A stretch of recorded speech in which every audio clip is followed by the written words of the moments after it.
Welcome, friends and comrades. Every year, as sure as we are that the seasons will come back around, there is a season that always occurs, which is the season of Western media hysteria surrounding Cuba, blowing out of proportion protests where 15 people go out into the streets and someone records it. It gets dubbed with various different audios that are suspicious. And the Miami gusanos, the worms with bow ties, as Jose Marti called them, begin to salivate at the delusional prospect of the Cuban people overthrowing their revolution and rejecting the sovereignty that the socialist revolution has allowed them to have for the first time in the last 500 years. And we are living through one of those seasons currently, as protests have erupted, although the word erupted is perhaps a bit hyperbolic, in the eastern provinces of the island, specifically in Santiago de Cuba. We'll break this all down. We'll cover the mainstream media reactions. We'll debunk those as we've been doing every single year when this season comes around. We'll also look at the history that produced the Cuban context and the difficulties that occur now, the history that produced the necessity for the blockade, for the imperialist hegemon of the US that cannot survive knowing that right under its nose there's the process of constructing a socialist revolution.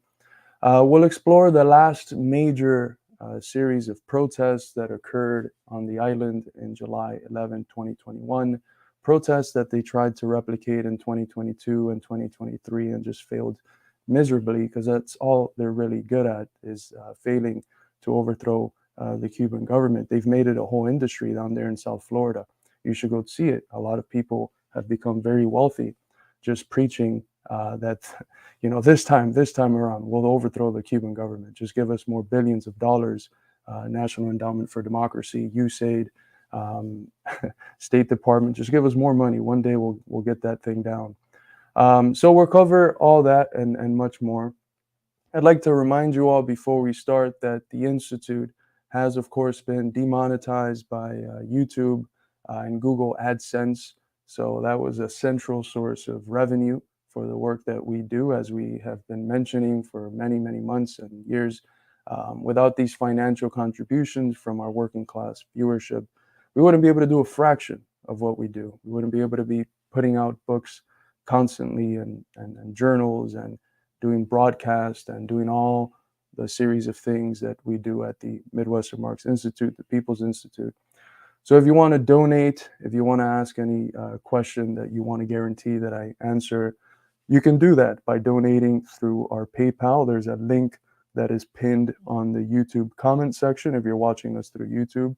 If you're watching us through Twitter, it will be one of the comments on the Twitter broadcast. So if you have the means and are interested in donating, that's one of the ways that you can do it. Another way would be becoming a consistent donator, consistent financial aid for the Institute, which you can do by becoming a Patreon at patreon.com/MidwesternMarx. So without further ado, let's start, as we always do, with the glorious International, and then let's get to breaking down the Western lies about Cuba.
Social injustice and economic injustice cannot be solved without a radical redistribution of political and economic power.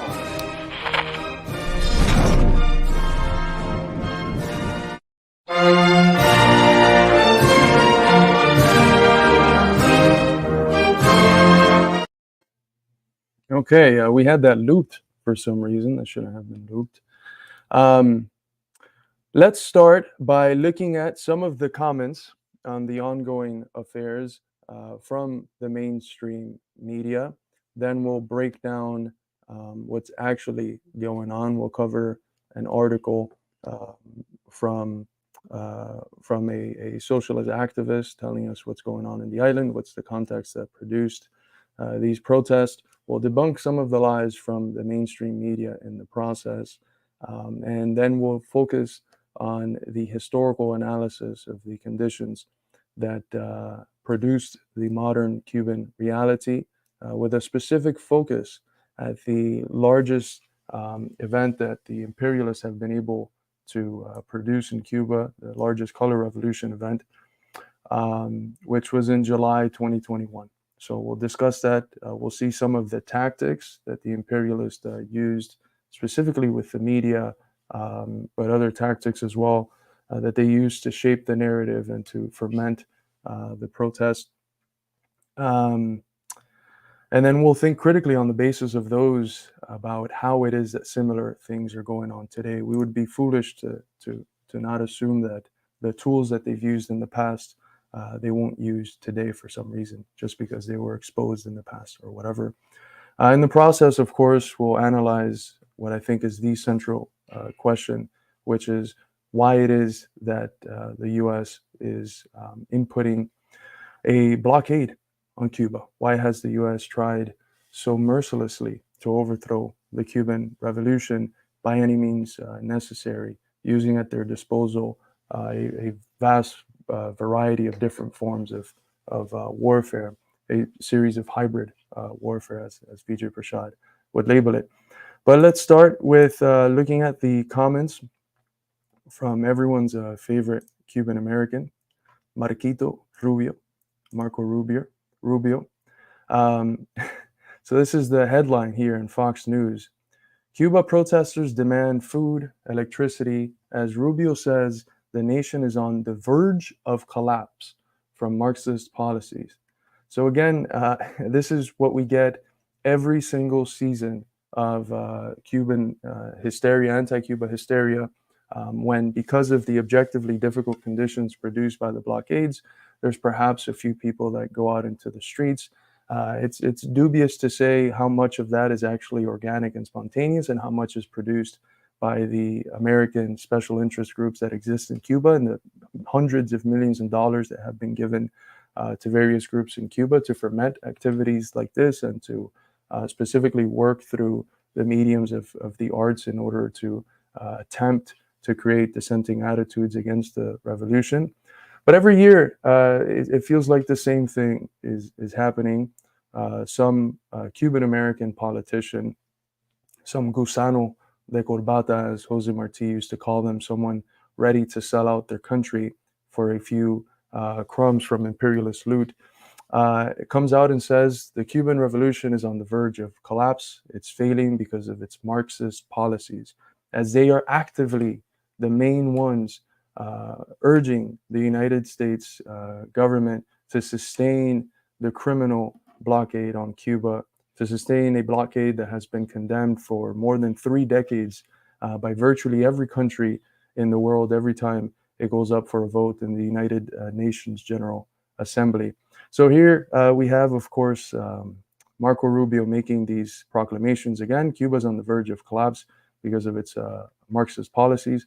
Let's look at the evidence of repression. So again, remember that these are the outlets that they completely ignore all the evidence for a genocide going on in Palestine and in Gaza in specific. They ignore the hundreds of thousands of videos of dismembered kids and lost parents, and they ignore all of the evidence that we see constantly bombarding our feeds on social media showing us in the flesh the genocide that the US is funding and equipping.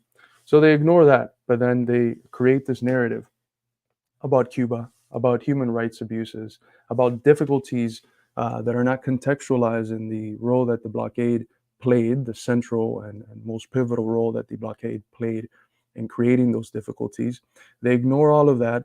But then what's their evidence of these protests? What's the evidence here that Cuba is a nation on the verge of collapse from its Marxist policies? Let's see. Maybe we can see a few thousand at the very least hit the streets. That's what the protests in July 11 accumulated to, if you added all of the protests that occurred in the island, to maybe a few thousand at most. Let's see how many people are in the street. Okay.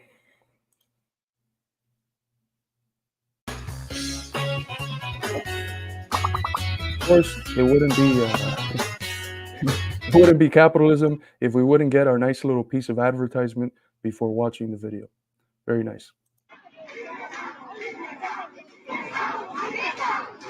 For some reason, the video's noise is not working. Let me know in the chat if the video is working for you all. Let me know. Someone let me know in the chat if the audio is working.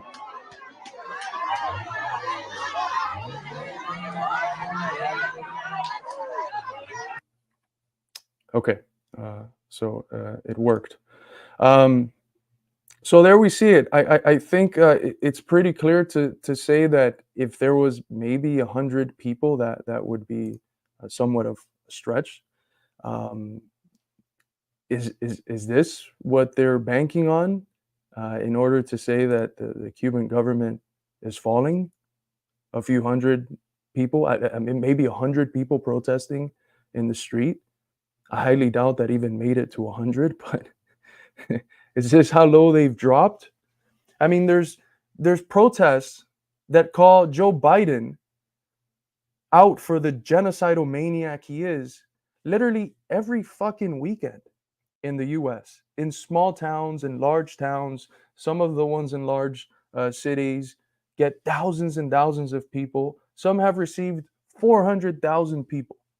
Where's Marco Rubio coming out and saying that the US government is on the verge of collapse because of its capitalist policies, and that the people are going to come out and take the state and create a dictatorship of the proletariat? So how is it that when 100 cats maybe at most hit the street and chant a few things that, again, if you look at the tactics of 2021, also question what you hear in these videos that are very easy to dub? How is it the case that something like that is evidence for the Cuban government on the verge of collapse because of its Marxist policies? But then the series of protests that are, just completely dwarf those in the US don't signify the same thing. Let's look at another reporting from NPR, the liberal part of the US establishment. Let's see what they have to say about the matter. Protesters in Cuba demand food and electricity as shortages bring hardships. So, hundreds of protesters have taken to the streets in Cuba in recent days, furious over the lack of food and electricity with chants of hunger and "we want food." The demonstrations have centered in Santiago de Cuba, one of the eastern provinces, the country's second biggest city, surrounding towns in the southeast area, and the surrounding towns in the southeast area of the government. So here is an interesting piece of data. Hundreds of protesters. You know how many protests happen literally every day around the world that have hundreds, thousands of protesters and are not covered for 1 second on the US mainstream media and on the Western media because they occur in governments that that are either junior imperialist or that are controlled by a puppet of the American imperialist state? I mean, there's protests going on all over Europe. How often have we heard about those in the mainstream media? How come it is when hundreds, which is embarrassing, hundreds of people protest at most in Cuba? How come then that becomes the centerpiece of the news cycle for days on end? So it goes on to give a series of different testimonies from people, which are very easy to obtain. But what it never speaks about, at least not at its appropriate length, is the US's role in creating the difficulties in lack of food and electricity that made some people angry, I think righteously angry. If you didn't have electricity, if you had to live with apagones, as they call it, with blackouts, you would get angry. But who are they angry at? The vast majority of people are angry at the US empire. They're not angry at the Cuban government. Maybe there's a few working with a form of false consciousness that are angry at the Cuban government because that's the reality that they directly see. They see the Cuban government. They don't see the blockade directly. It takes a certain degree of abstraction and keeping up with the news to see how the blockade functions. But to not mention the blockade is to make yourself show what you are when you comment on this issue, which is just completely ignorant. If you're not talking about the blockade and its role in creating whatever situation Cuba is in, you might as well not talk about it at all. So hundreds of protesters, keep that in mind. Hundreds of protesters have just gone out in one, perhaps two eastern provinces in Cuba, and that signifies for the establishment, the overthrow of the Cuban government. Well, I have a question. I have a question for these people. This is a video that I'm about to show you from less than 3 months ago. And it's a solidarity march with tens of thousands of people in Havana outside of the US Embassy calling out the US funded Zio-Nazi genocide on the people of Gaza and chanting pro-revolution slogans and slogans in favor of the Palestinian people. Let's take a look at this.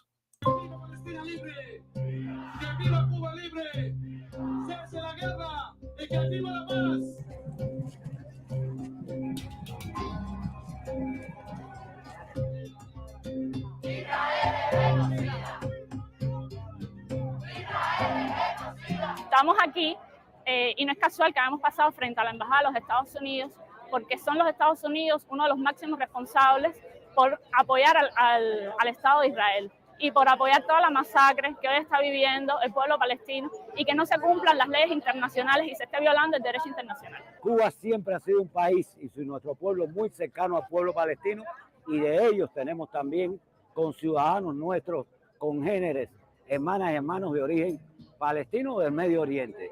Siempre hemos estado muy cerca de la causa palestina, como siempre vamos a estar cerca de todas las causas justas en el mundo. There we go. So quite interesting, right?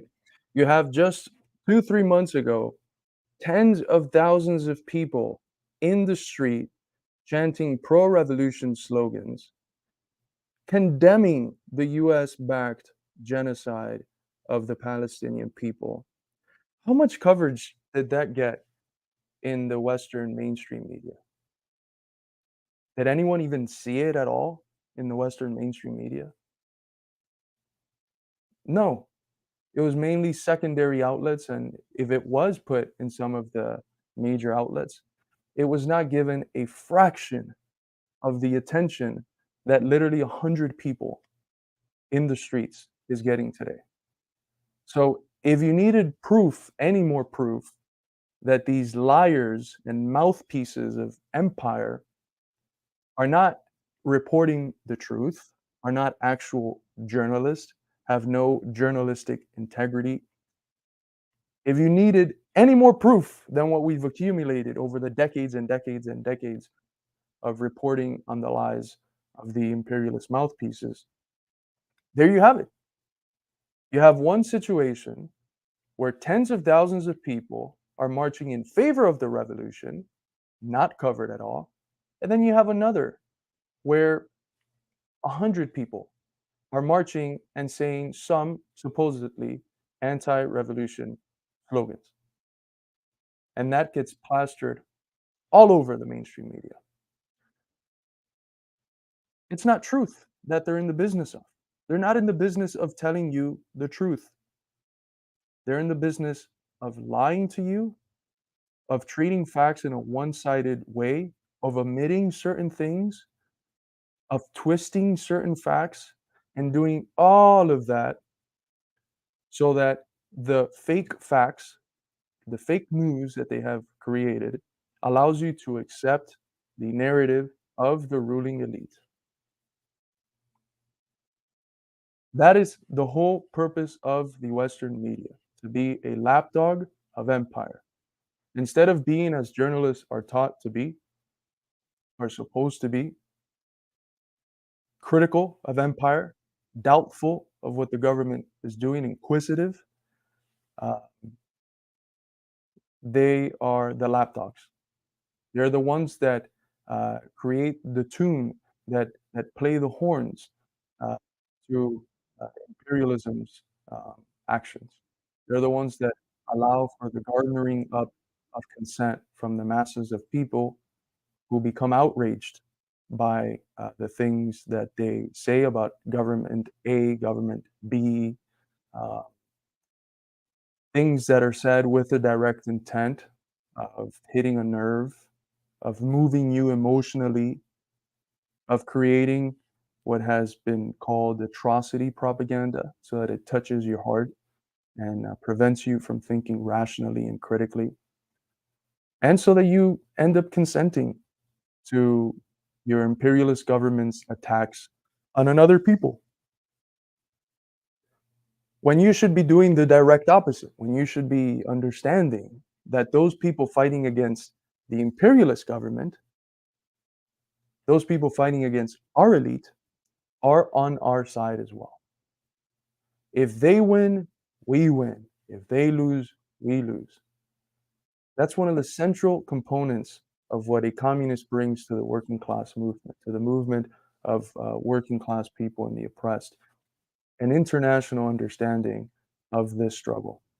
The fact that the same elite that keeps us poor, that keeps us indebted, that keeps us alienated, that keeps us in misery, that same elite is the one attempting to overthrow the Cuban government, fermenting color revolutions in Cuba, sending hundreds of billions to Nazis in Ukraine, funding to the tune of tens of billions a Zionist, supremacist, Nazi-like exterminationist state that has been embarking on the ethnic cleansing of the Palestinian people since 1948, and that has intensified the process of that ethnic cleansing since October 7th, when the people it held captive said, enough, enough, we're going to fight back, and we're going to win our freedom by the only means that the colonizer left us.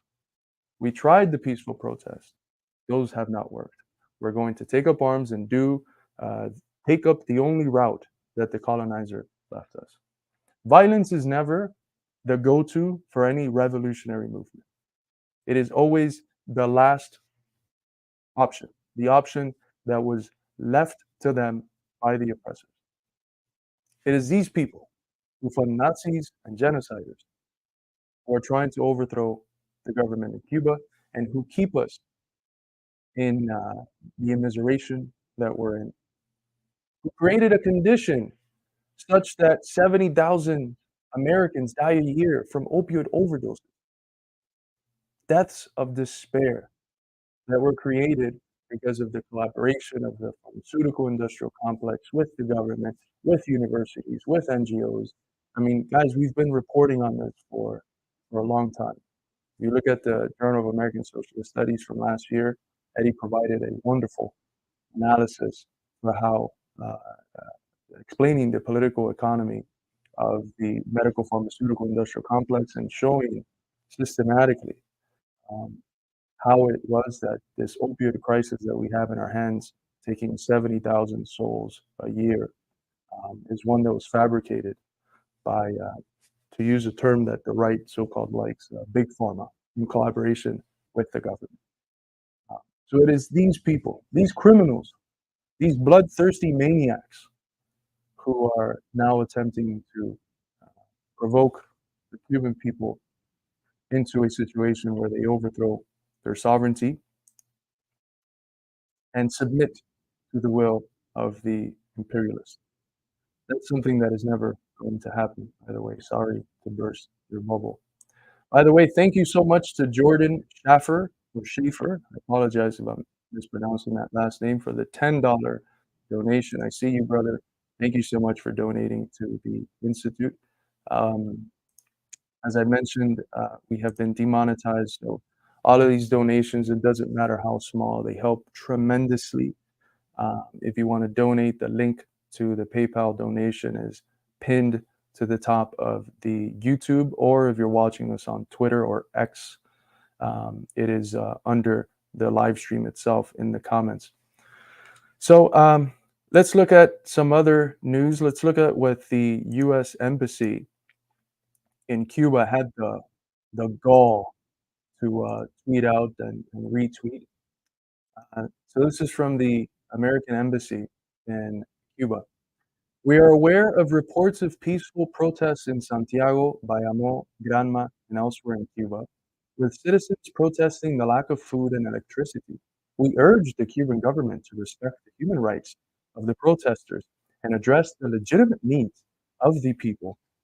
What a very funny way to phrase what is going on. No mention, of course, of what our government has done to strangle the Cuban people. Something that was done not because they, decided arbitrarily, hey, let's do this. We don't like this. It was not done accidentally. They didn't trip over and impose a 65-year-long blockade on the island. It was done necessarily because imperialism needs to crush the Cuban Revolution, uh, developing right under its nose, 90 miles from South Florida. And it did so necessarily and with conscience. And we have the documents that I'll discuss later on from Lester Mallory explaining why it is necessary to impose a blockade. It is necessary to use the words that will later on be used on Chile to overthrow the government of Allende. It is necessary to make the economy scream, create as bad an economic condition as you can make so that people are dissatisfied. And then with the money we're going to pump in there to dissident groups, we're going to basically fund and create the conditions for them to overthrow the government. It's been the same policy of overthrow the Cuban Revolution by any means necessary for the last 60 plus years. A policy that has been condemned by the whole world for the last, with the exception, of course, of our settler colonial outposts in East Asia, Israel. A policy that has been condemned by the whole world for 3+ decades, and a policy that has not worked. The closest they got to actually overthrowing the Cuban government was in July 11, when a couple thousand people hit the streets and then scattered like mice when you turn on the light of a New York restaurant. My apologies to our I hear that there's a rat problem over there. I myself haven't gone. But who scattered as soon as Diaz-Canel said revolutionaries hit the streets? Within less than a week, in July 17th, hundreds of thousands of revolutionaries hit the streets. That was the pinnacle of what that policy, first formulated by Lester Mallory, has achieved. A big bowl of nothing. A big bowl of nothing concerned or related to its explicit ends of overthrowing the Cuban government. It has produced misery for the Cuban people. It has produced shortages in fuel, in food, and many other things that are necessary for the Cuban Revolution to develop. No one is starving in Cuba. No one is starving in Cuba. What little food they have, they ration it so that everyone survives. That would be impossible under a market system. If under a market system, if a capitalist economy was subjected to what the Cuban government, what the Cuban Revolution has been subjected to, there would have been a famine a long, long time ago. As soon as the Soviet Union fell, there would have been a famine because the calories that they had available for the people literally dropped by half in the 90s. But because Cuba is a socialist government, which means a government of, by, and for the people, a phrase which should be familiar to us in the US. It's what our government tells us they are, but we know that's not what it is. If Cuba wouldn't have been a socialist government, there would have been a famine a long time ago. They survived because they said, here's what we have. We're going to ration it and ensure that everyone had enough to survive so that no one is starving. And today, that is the same thing that's going on. Yes, there's necessity. Yes, there's scarcity. But no one is starving in Cuba. No one is starving in Cuba. Cuba's condition is not near to what the Israelis have done in Gaza. It's not near to what the imperialists have done in Haiti. No one is starving in Cuba, even though there's necessity, even though there's scarcity, because the government, being a socialist government, has been able to redistribute what little they have to ensure that no one starves. So the objectives of Lester Mallory and the imperialists to destabilize the Cuban population and foment a color revolution on that basis has failed. All they're bringing about is misery, unnecessary misery. The Cuban people are never going to bend. They are not going to bend. This is just the Cuban way. We're not going to bend and give away our sovereignty. So all we're producing is misery. And misery not just for the Cuban people. As I've shown in some of my studies on the effects of the blockade on the Cuban healthcare system and in the US, Cuba has developed revolutionary vaccines in the field of diabetes research and cancer research. Vaccines and treatments that if we had here in the US, there would be anywhere from 50 to 100,000 Americans not dying from cancer or diabetes. So there's tens of thousands of Americans dying yearly because of the blockade that we have imposed on Cuba. So the misery we impose on Cuba is not just on Cuba, it's on the US people as well. It's on Americans that need these vaccines that Cuba has been able to develop. Why has it been able to develop these vaccines? Well, because it's a society that, because it's socialist, because it's led by a communist party that represents the will of the working class, it has been able to invest in what actually serves society, in medicine, in education, etc. That is why. That's not what drives medical studies here. What drives it is profit. So if something can cure people but is not profitable, if it cuts into the profits of the medical pharmaceutical industrial complex, they won't do it. But they will in Cuba because it's a socialist government.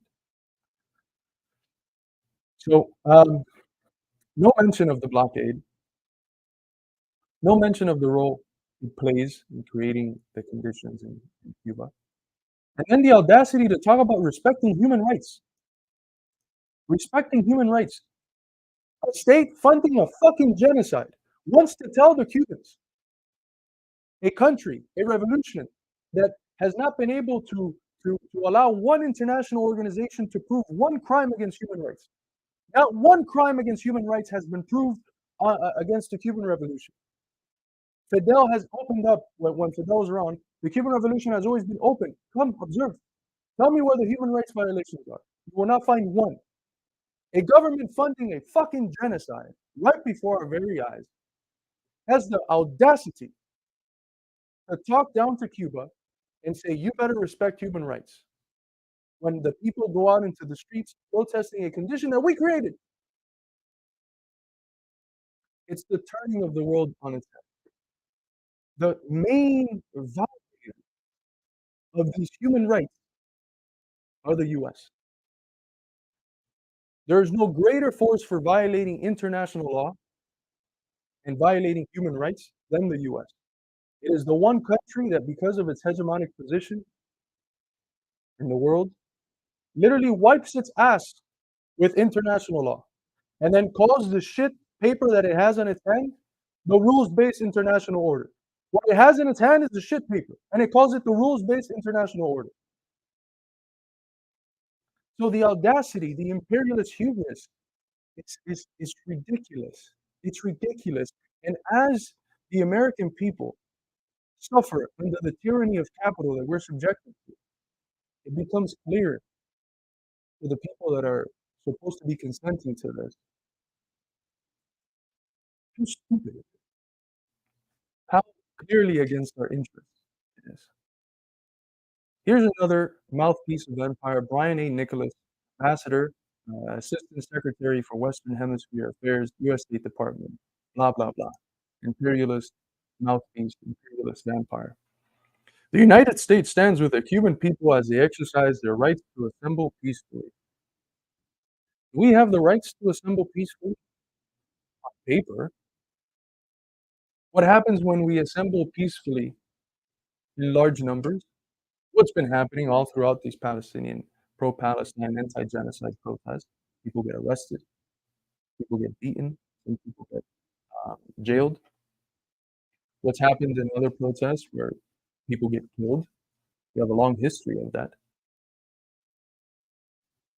The Cuban government will not be able to meet the needs of its people until it embraces democracy and the rule of law and respects the rights of Cuban citizens. It is just laughable. It is laughable how stupid, how wrong these people are. Cuba has to embrace democracy. Remember what Marx and Engels told us, all of these words, democracy, freedom, rule of law, rights, when they're uttered by the capitalist imperialists and their ideologues and mouthpieces, they don't mean what regular people think when they think democracy, freedom, etc. They mean it in a very class-centered way. Democracy for them means the ability of the U.S. to return Cuba to the condition of a neo-colonial state with the bare minimum of flag democracy, flag sovereignty that it was before the revolution. They want to subjugate Cuba once again. That would be democracy. A condition where a small amount of Cubans, the white ones, grow extremely rich with the work they do in American multinational corporations, looting the resources of the people and super exploiting their labor, while the vast majority live in an existence that is miserable, destitute, and near to slavery, as was the case in the Batista era, especially on the farm. That's democracy. That's freedom. That's the rule of law. The people carrying forth a genocide, violating on a daily basis international law, are the ones telling Cuba now to respect law and respect rights. I mean, this is why the category in Marxism of false consciousness, it's important. False consciousness is not, even though it has the word consciousness in it, it's not something related to epistemic hygiene. It's not just, oh, we think about things wrong. It's a false form of consciousness. False consciousness is used as an objective category, one that says something about the objective social arrangements that we exist under and the forms of consciousness that it produces. Not just the consciousness, but the objective social arrangements that make that form of consciousness necessary. And what it says is that those objective arrangements, the form of life of capitalism, needs to have people reflect on it, to have that social order represented in thoughts in a way that turns the world on its head, in a topsy-turvy manner. Instead of accurately reflecting the world, mirroring it in such a way that allows us to understand it in a way that is responsive. Instead of doing that, which would be a proper way of understanding the world, what it produces is a refracted uh, image, distorted image of it that it needs in order to perpetuate that world. And that's what we're seeing here with Sir Brian Nichols. We're seeing the distortion of the actual state of affairs done for the purpose of getting people to consent to these activities that the U.S. is promoting in Cuba, rooted in conditions that they have created with their blockade. Let me look through the chat. Let's see if there's anything on here. I was in the other page for a second.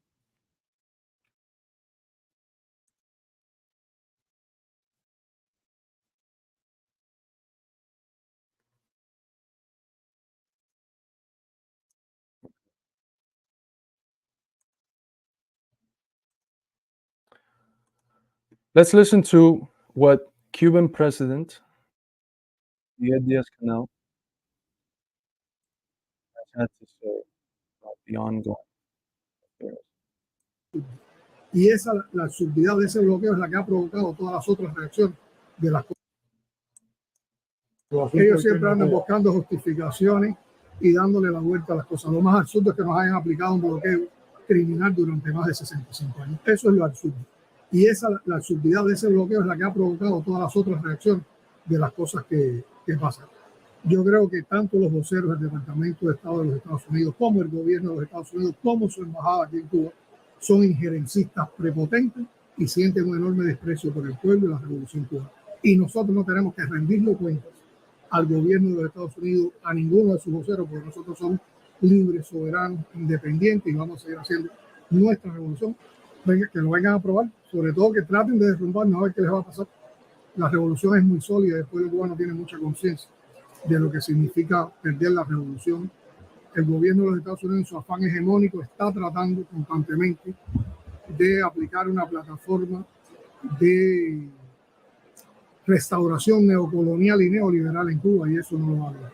2 o 3 sucesos de protestas que en lo fundamental fueron pacíficas y armaron virtualmente un escenario como si aquí estuvieran ocurriendo cosas.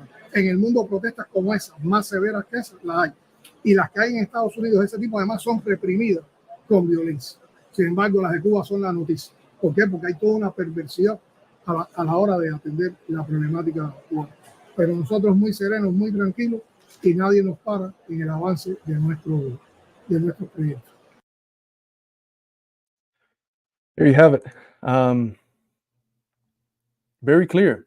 It's disgusting, the imperialist hypocrisy that shoots you and then blames you for bleeding.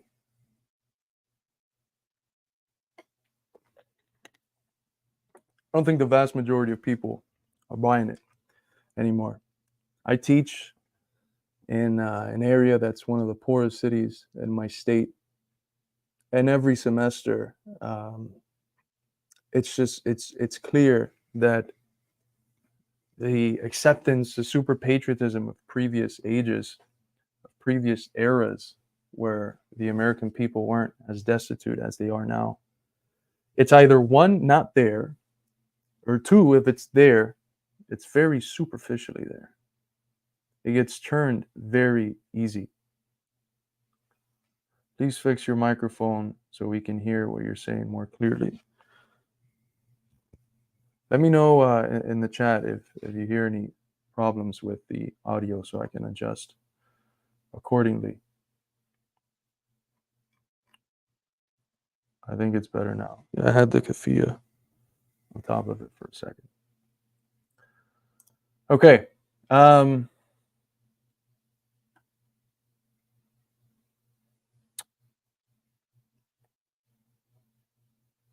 I was going to go through one of the articles we just published on the website depicting what's going on, but I'll just put it in the chat for anyone interested in reading it, because I think it just repeats some of the things that we have been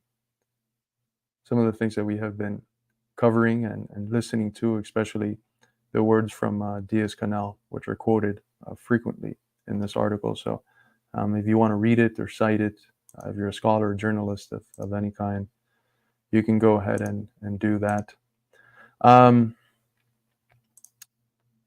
One of the things that has to be noted in any conversation about whatever happens in Cuba is that we now have a reference point to how, in the modern age of social media, the imperialists have acted to ferment these color revolutions when they occur in Cuba. And that reference point is July 11th of 2021. So I published at the time an article for Covert Action magazine, systematically detailing everything that was going on in Cuba. I'm going to link that to the chat if anyone's interested in reading, because the historical analysis that I provide there still applies for the events that we're seeing unfold today. Before I start in my conversation with that, I want to remind you all that we have been demonetized, specifically the new people that came into the stream. We have maybe 400 or 500 more than last time. We have been demonetized by YouTube. So if you want to help fund our project, our institute, our think tank, our working class counter-hegemonic think tank, please do consider sending us a donation through PayPal. You don't have to use PayPal to send it. It allows you to send it through any other means. If you have a question, you can send it to me through there, and I'm alert on it, so I'll be able to answer it. But it does help tremendously. Any small donations help. Doesn't matter how small. They do help, and they accumulate. But without further ado, let's get into a conversation about what happened on July 11th and the historical analysis that I felt was indispensable to understand what was going on at the time. So as I mentioned earlier, we had this protest on July 11th, 2021 in Cuba. There was maybe a couple thousand people throughout the island, and I mean, you should have seen how South Florida was. Like, in their heads, the counter-revolution was there. The counter-revolution, it was set. They were talking about the government in Camagüey being overthrown. So whole provinces being overthrown. The stuff that was shared on the medias were just so incredibly ridiculous, so easily verifiably false. I break that down methodically in this article. As a reaction to those color revolution protests, the Cuban government said revolutionaries hit the streets. All of those protesters just went back home. They scattered out very quickly. 10 times more protesters showed up, not protesters, 10 times more pro-revolution people showed up right after the protest when Diaz-Canel said revolutionaries hit the streets. And then less than a week after, they had a massive rally with more than 100,000 Cubans in the streets of El Malecón.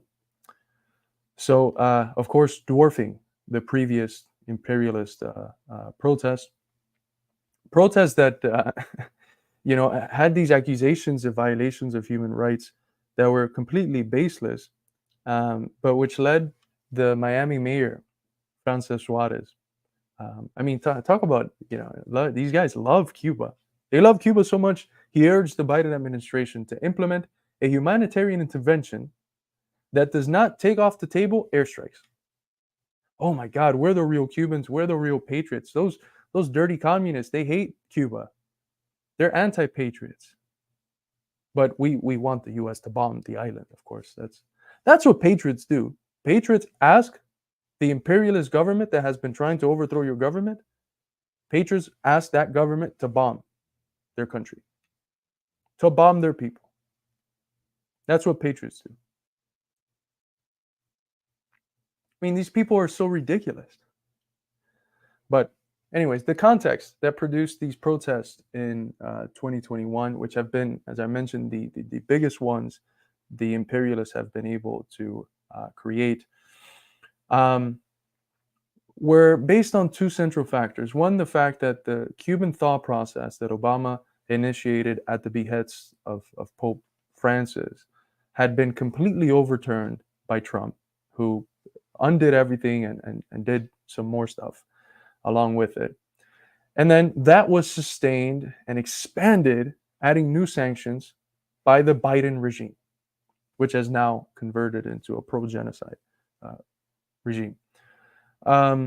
So this, combined with the fact that at that time in 2021, there was a global pandemic going on, completely destroyed Cuba's ability to develop, because their central areas of development currently are the tourism sector.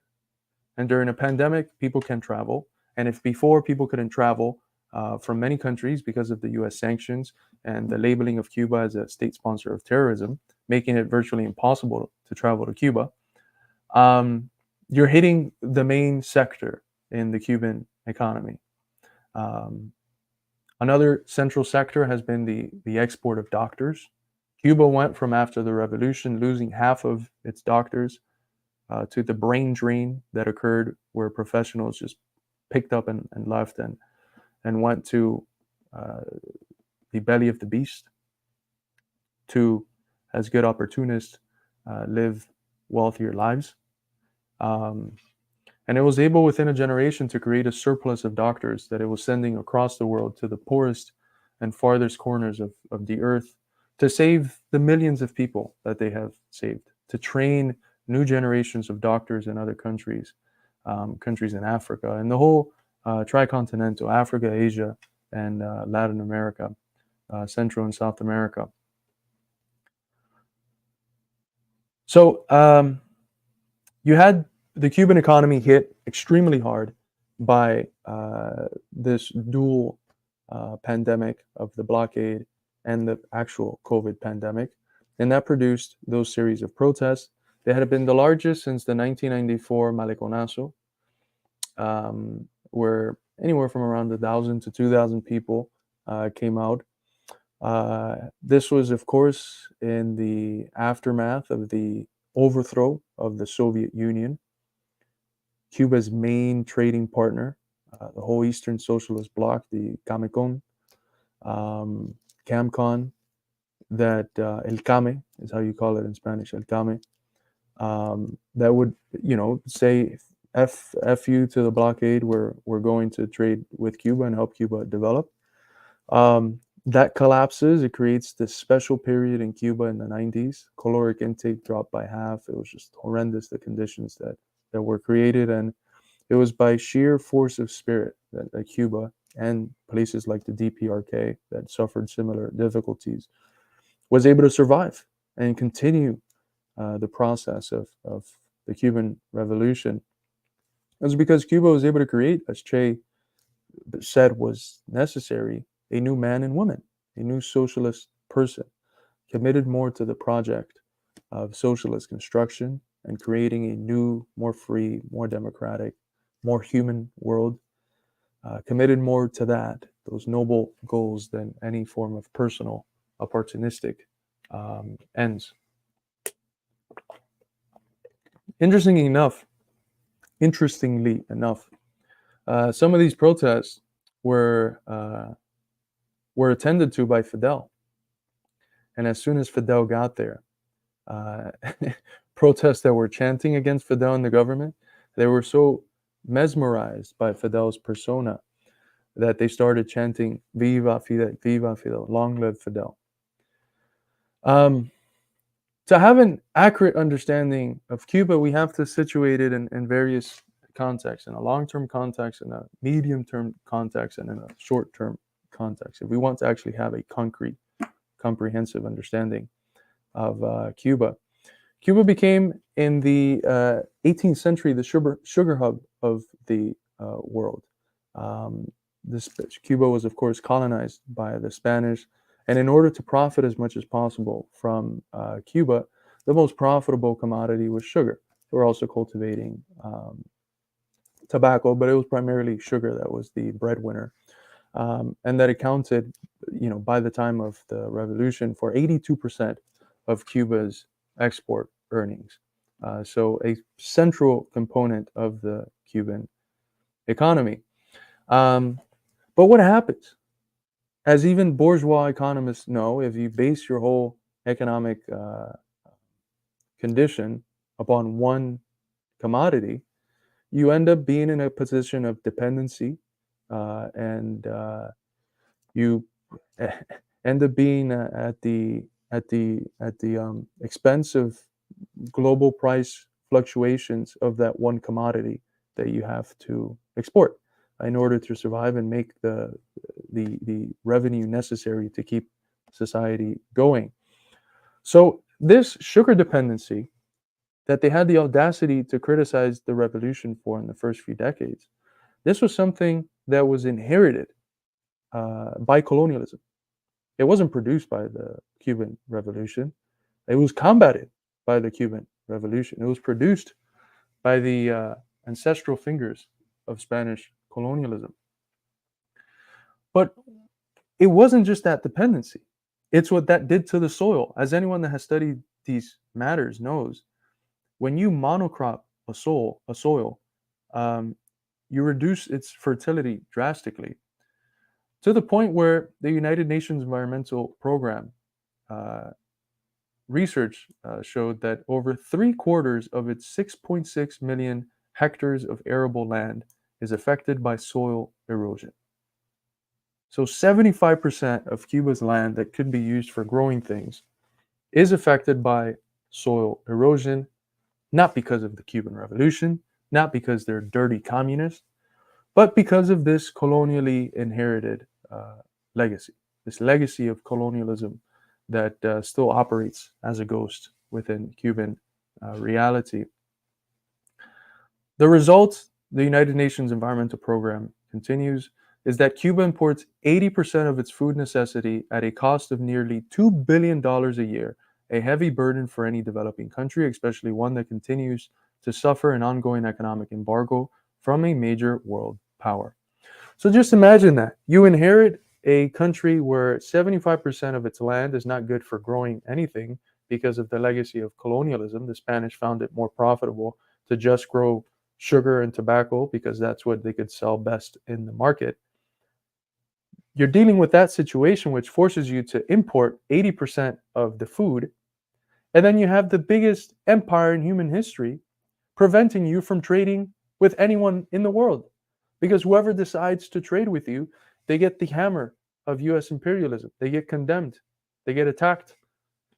So we already know that capitalism created a globalized economy. No country can survive without trading with other countries, let alone a small island of around 10 million people with limited resources and 75% of its land unable to grow any produce. So that's the condition that Cuba inherits. It's a dependency not only on sugar that was imposed by the Spanish, it's also a dependency on trading that sugar with the US. Already by 1865, 65% of Cuba's sugar exports were going to the US. So it's the natural geographical trading partner of Cuba. Because of its proximity, it's the largest, the closest large country that it had. So that dependency was not only on sugar, but on trading it with the US. A country that, with a sprinkle of yellow journalism, intervened in the Cuban Revolutionary War in 1898. We can talk about that at some other time. I've done classes on this for in different programs that I can link you all to. But who would occupy Cuba 3 other times, from 1898 to 1902, 1906 to 1909, and 1917 to 1922, continuing as well in the U.S.'s favorite torture spot, Guantanamo Bay. It was a clear condition of neocolonialism that the U.S. subjected Cuba to, especially with the Platt Amendment, and even after the Platt Amendment. Most of the land and public utilities and mines and important sources of the productive forces, as we would say in Marxism, the means of production, were in the hands of U.S. financial interests, U.S. multinational companies that profited greatly off of Cuba, whilst the Cuban people lived in utter misery. They experienced a wretched existence. 93% of rural households lacked electricity before the revolution. 85% lacked running water. 54 lacked an indoor or outdoor toilet. 96 lacked a refrigerator. And fewer than half of students were enrolled in school. So that's the democracy that our friend Marco Rubio and our friends at the U.S. Embassy want to bring back to Cuba. The Cuban Revolution comes about and says, as Che Guevara famously put it, basta, enough. Enough is enough. One of the first things they do is redistribute the land. They have a land reform where they basically expropriate over a period of time the land of the foreign imperialists and give it back to the people. They do it as well with the major industries, and they begin a process of nationalization in order to give the people's resources back to the people, in order so that the Cuban land and Cuban produce belonged to Cuban and not to American and other junior imperialists. It is this condition that brings about the blockade. The blockade is a direct result of the fact that American companies, the United Fruit and others, after the revolution, were prevented by the communist government from continuing to loot the resources of the Cuban people, from continuing to super exploit the Cuban people, many of them working in basically slave-like conditions, preventing them from continuing to have Havana be Sin City, the modern equivalent of Las Vegas. In fact, Las Vegas exists because the Cuban Revolution overthrew the Las Vegas-like condition that the imperialists had Havana in, where prostitution was rampant and gambling, the mafias, Italian and Cuban mafias, very wealthy families for if you're a white Cuban. And those are the people that flee. Those are the people that flee right after the revolution, that will then spend generations telling you how bad communism is, how they took their land, how marvelous it was in the Batista era and the pre-revolutionary era, how great Cuba was. Yeah, for them. For the vast majority, it was miserable. For the vast majority after the revolution, that's when Cuba really becomes great, even if it has to develop with an imperialist boot under its on its neck. Before they left, they stole the gold reserves of Cuba. So, of course, they came here to the land of opportunities with quite a bit of gold. Becomes easier to see the U.S. as the land of opportunity if you steal your country's resources and you use them to get even richer in another country, to develop as what we now call the Cuban mafia. So much power within the U.S. government, so much power. So here's the paper at the time from the Arizona Republic. The U.S. blockades Cuba, tells Russia lay off. The only reason why Cuba turned to Russia in the first place was because they needed the refineries that Russia could provide. And because of the emergence of the blockade and sanctions, Cuba literally couldn't turn to anyone else. So the idea that Cuba was just a puppet of the Soviet Union was completely absurd. But here's the important bit of it. Here's the really important bit of it. In a memorandum from Lester Mallory, the Deputy Assistant Secretary of State for Inter-American Affairs, a 1960 memorandum. Here's the updated memorandum. There's an original copy somewhere online, but this is the updated memorandum online. Here's what he says. Every possible means should be undertaken promptly to weaken the economic life of Cuba. If such a policy, blockade, is adopted, it should be the result of a positive decision which would call forth a line of action which, while as adroit and inconspicuous as possible, makes the greatest inroads in denying money and supplies to Cuba, decreasing monetary and real wages to bring about hunger, desperation, and overthrow of government. In the same memorandum, Mallory would state that the majority of Cubans support Castro. The lowest estimate he found was 50%, and there's effectively no political opposition. The only foreseeable means of alienating internal support is through disenchantment and disaffection based on economic dissatisfaction and hardships. They're telling you what they're doing. It's not me, a crazy communist philosopher, who's telling you. It's not the Midwestern Marx Institute alone who's telling you.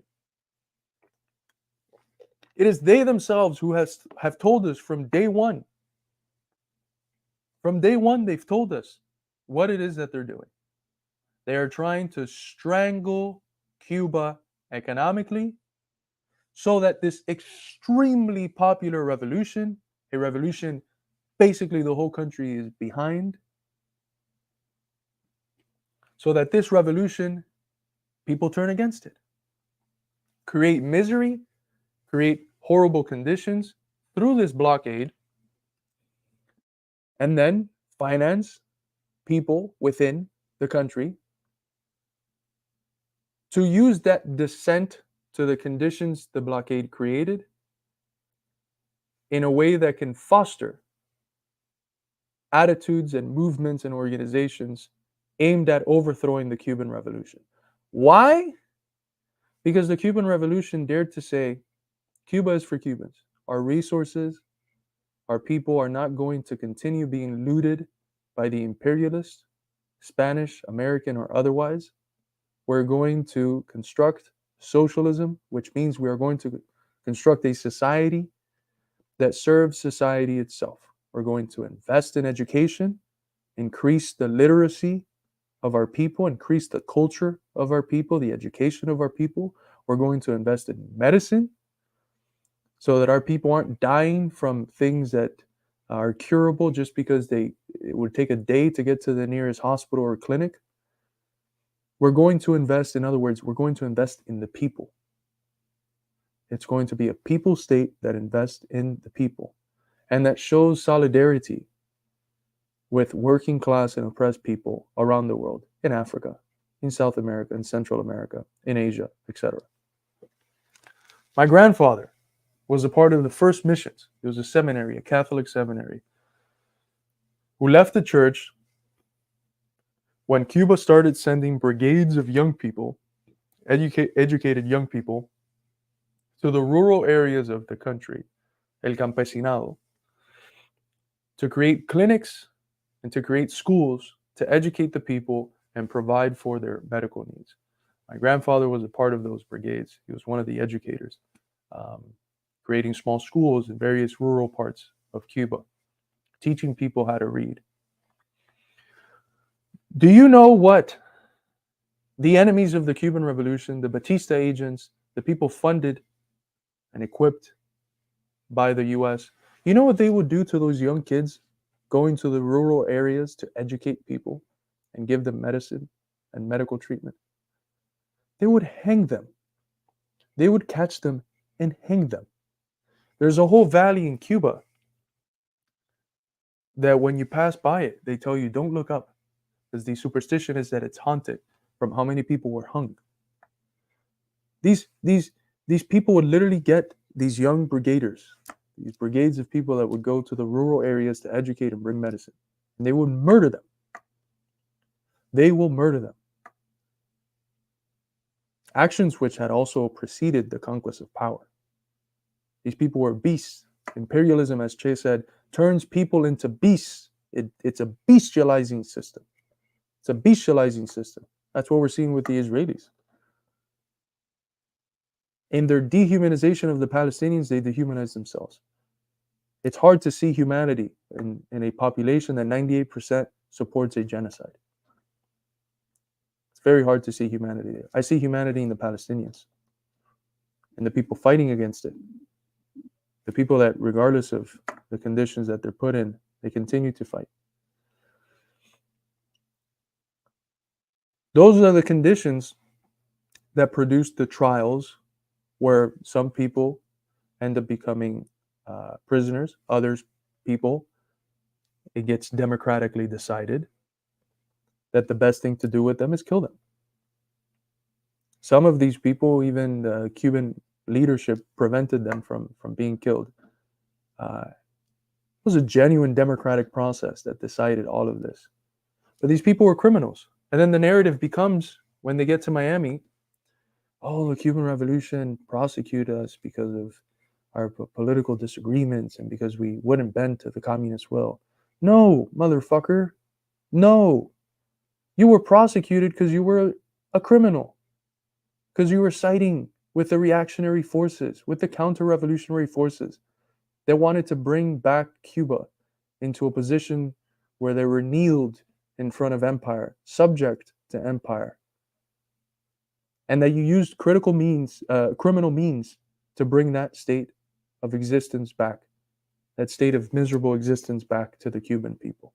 That's why you were attacked. That's why your uncle or grandpa was jailed, not because he was a good guy. So let's see where we're at with the chat for a second.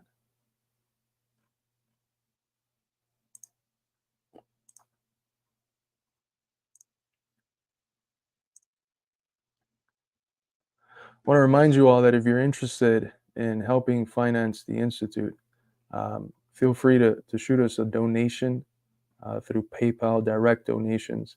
We've been demonetized from YouTube, so you can donate through the link that's pinned to the YouTube chat, live chat, and through the link that's put as the first comment if you're watching through through Twitter. So the blockade hasn't been the only thing that the U.S. used. The U.S. has used the by any means necessary strategy against Cuba, a form of hybrid warfare, literally anything goes form of warfare. So it's not just these economic attacks. We have, of course, the Bay of Pigs invasion in 1961 that was squashed within 3 days. The 600 plus CIA-led unsuccessful attempts on Fidel's life, some of which are hilarious, like the idea to put a bomb in a cigarette, sending in a woman to kill him, and then Fidel ends up sleeping with her, like a true, as the kids would say, Chad. 10 or so biowarfare attacks, most famously the 1971 CIA orchestrated African swine fever virus spread. It was reported at the time by the Covert Action magazine. The backing and fundings of groups and individuals who partook in terrorist bombing, so literal terrorist bombings. The case of Orlando Bosch and Luis Posada Garriles are the best known. These are people that are considered heroes to the Cuban exile community, and what they did was just monstrous. They bombed in 1976 Cubana Airlines Flight 455, killing 73 people. Literal terrorists harbored by the U.S. government, supported by the U.S. government, and upheld as heroes by the Gusaneria in Miami and South Florida, and in the Cuban mafia. Another example is the 1962 Operation Northwood, which it never passed, but it almost did. It was the U.S. was considering orchestrating what it called a communist Cuban terror campaign in the Miami area and other Florida cities, even in Washington, which would be helpful in projecting the idea of an irresponsible government. So here's the actual file when it got unclassified. They wanted to bomb Americans, blame it on Cuba, and use that to obtain consent from Americans to continue attacking Cuba and to attack Cuba even more aggressively. So here's that famous newspapers, plot to kill Castro. And then Fidel, like the badass he was there, chilling with a cigar.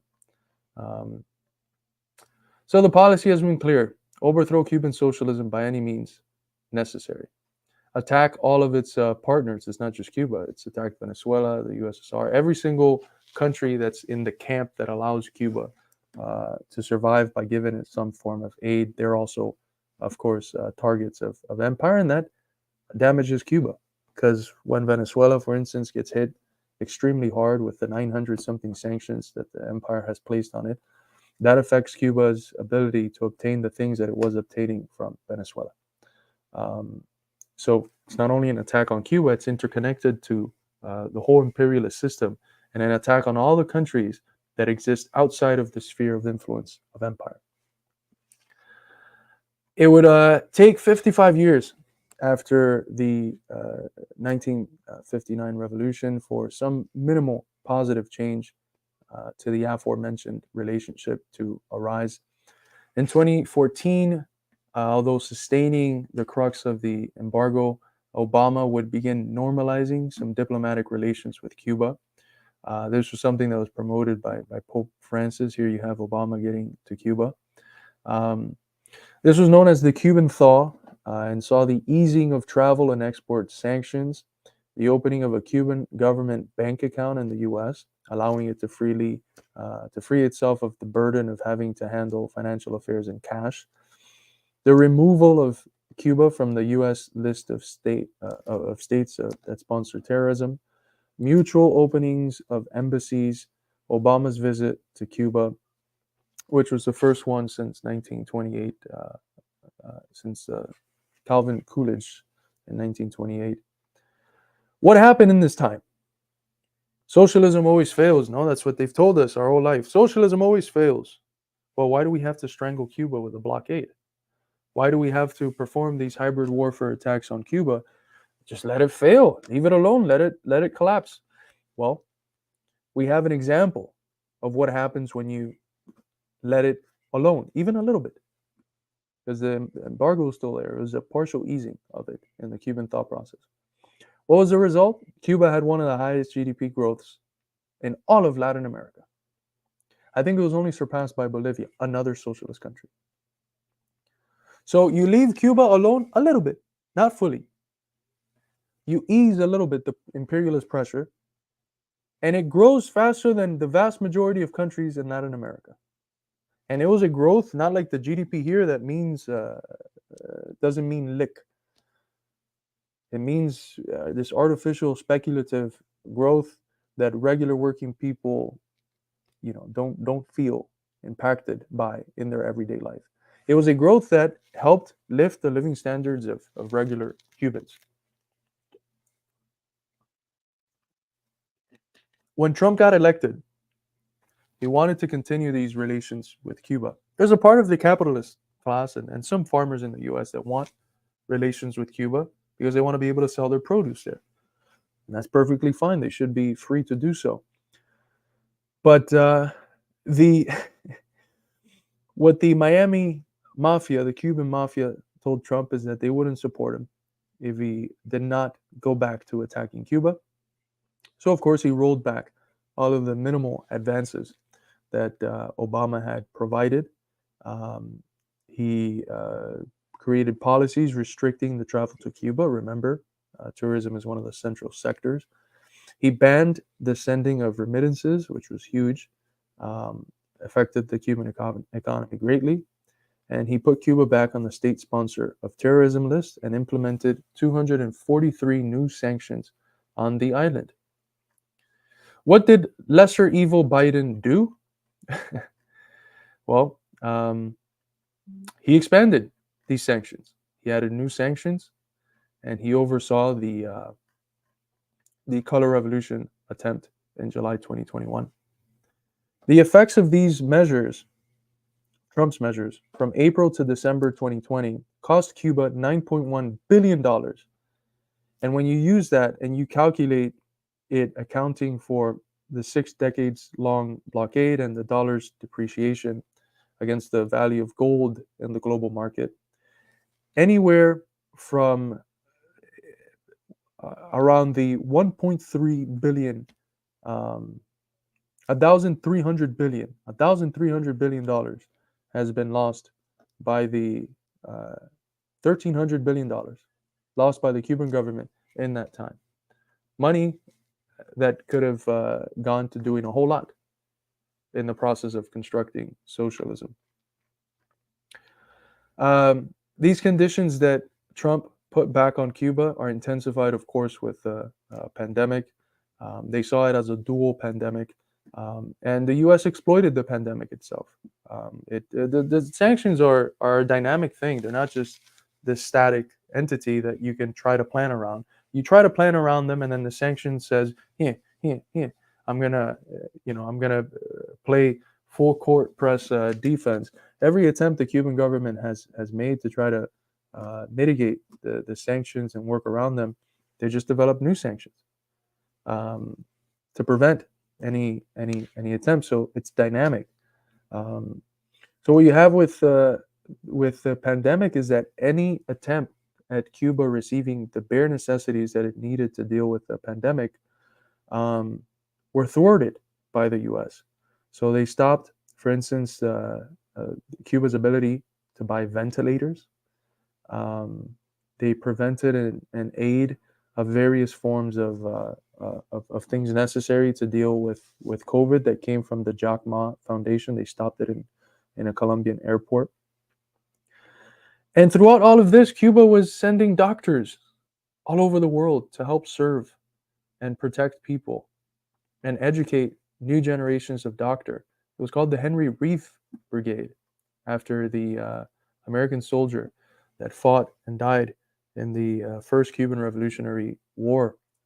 For this, they were there was a movement to nominate them for the Nobel Peace Prize.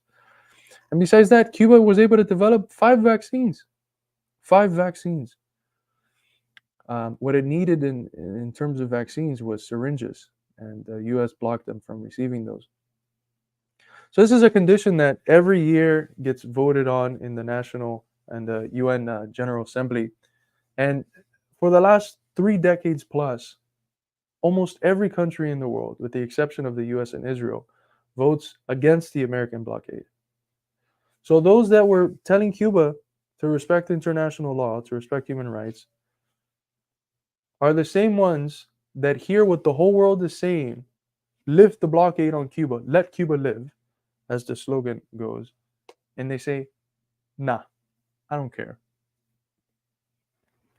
You see international law, this paper, international law, I'm going to wipe myself with it, and then I'll call that shit paper the rules-based international order. So these protests occurred, interestingly enough, shortly after, a couple weeks after the vote in the UN General Assembly, where 184 countries voted in favor of lifting the embargo, an extremely embarrassing situation that the US has to face every year as the whole world says stop, and it just says no. So it uses these events and the way that it's distorted in the Western media that it controls, that serves as a lapdog for itself, the Western elite. It uses these events to keep up the narrative of Cuba being a state that represses human rights, even if it's completely baseless. So I was very happy to see this eruption on July 11th, 2021, right after the General Assembly vote. It helps it legitimize the continuation of this condition. Okay. Let's see. However, even though it is understandable why people would hit the streets protesting the condition that imperialism produced, these protests are not spontaneous. They're not spontaneous. People don't just wake up one day and say, yeah, this revolution that my parents fought and died for, I'm going to betray it. I'm going to ignore the reality of the blockade. I'm going to say the blockade is mental. It's in the Cuban government's head, as many idiots in Miami do. I'm going to ignore all of the factors that produce my condition and then blame it on the government and communism. I'm sure that some people get to that position somewhat spontaneously. I highly doubt it. I think it is much more likely, when we follow the money, how it is that these sort of rabble-rousings have been produced, promoted, funded by the US, which through the 1996 Helms-Burton Act allows for television broadcasting from the US into Cuba, the tightening of the embargo, and permitting Cubans who had become US citizens to sue in US courts anyone who had purchased property once belonging to them in Cuba but was confiscated by the regime. Promoting, of course, a lot of anti-government, anti-revolution media. And this is what our friend Tracy Eden from the Cuba Money Project has shown. Between the U.S. Agency for International Development, USAID, the National Endowment for Democracy, NED, and the State Department, more than $1 billion, 1 billion B, has been given to Cuban opposition groups and media within Cuba and in the exile community, specifically Tampa and in Miami. The paradox of how some of these are named Martí TV and Radio Martí, Radio Martí. Martí, this great Cuban anti-imperialist revolutionary, in many ways the martyr of the ongoing Cuban revolutionary struggle. They have the fucking audacity to name their imperialist gusano outlets after this legendary revolutionary Cuban leader and intellectual. Over the last 10 years, more than $300 million in U.S. taxpayer money has gone to overthrow the Cuban government,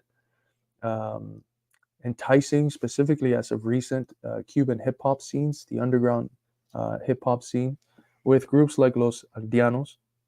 Look at this tattoo. La traición es muerte. Treason is death. As you take money from an imperialist government trying to overthrow your country, you're going to tattoo on your forearm, treason is death? The fucking irony. The most treacherous traitors of the people tattooing on their forearm, treason is death. If the Cuban government was the actual violator of human rights that the U.S. imperialists accuse it of being, this prophecy would become true. Their treason would become what they apparently think it should be. That's not how the Cuban government rolls. At the time, the most popular movement, which has of course resurfaced now with these recent 15 cats that have hit the street, was the San Isidro people that worked with Gente de Zona, a group that 12 years ago, before the money started coming in, was singing songs in favor of Cuba. Then the money starts coming in, and now they're anti-Cuban government. How interesting. I wonder what happened.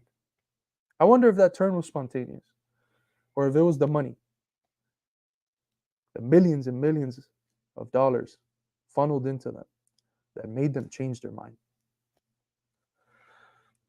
Anyways, at the time, Max Blumenthal wrote that leading members of the San Isidro movement have raked in funding from regime change outfits like NED and USAID, while meeting with State Department officials, U.S. Embassy staff in Havana, right-wing European parliamentarians, and Latin American coup leaders from Venezuela's Guaido to the OAS Secretary General Luis Almagro. So, I mean, just think if it was the other way around.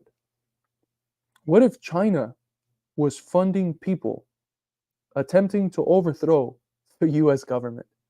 And these people would go and meet with them, with leading members of the CPC. What if that was the case? What would the U.S. do to these people? What would the U.S. do to these people? By law, they would kill them. By law, they would kill them. But San Isidro and all these other idiots, traitors, gusanos de gombada, worms with bow ties, Martí called them, they're still alive. Not only are they still alive, they're not in prison. And they're continuing to sing. But it's Cuba that's a dictatorship. It's Cuba that's a dictatorship. How very interesting. So you have all of these factors: the pandemic, the blockade, its intensification, the promotion of color revolutionary forces within the country. You have all of these factors. And what happens? 2,000 people hit the street at most. And then when Diaz-Canel says revolutionaries hit the streets, they all scatter. They leave. Like the rats they are. They leave, and the streets get flooded with revolutionaries. And within less than a week, there's more than 100,000 Cuban communists in the streets, defending their revolution, defending their sovereignty, attacking imperialism. But that wasn't reported in the mainstream media. Just like the recent protest that got more than 10,000 people condemning the US, the Zionist genocidal state of Israel, and showing solidarity on the basis of being part of the Cuban Revolution with the Palestinian people. That protest that just happened gets no coverage, but 10 fucking cats going in the streets of Santiago, producing 2 videos, which could possibly be dubbed, as they've done in the past, that gets blasted all over the news for days on end. This is how these people work. As Michael Parenti, famously titled his book, they invent reality. That's not reality.